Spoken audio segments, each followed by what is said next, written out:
Today, I'll show you how to create a newspaper headline reveal animation, a bold and dynamic effect that mimics the way headlines pop up in newspapers or news broadcasts. Let's get started.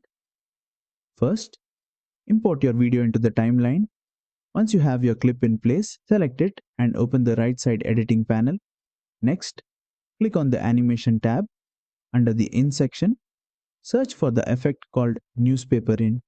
This effect creates an eye-catching transition, making your video appear as if it's being revealed in the style of a newspaper headline.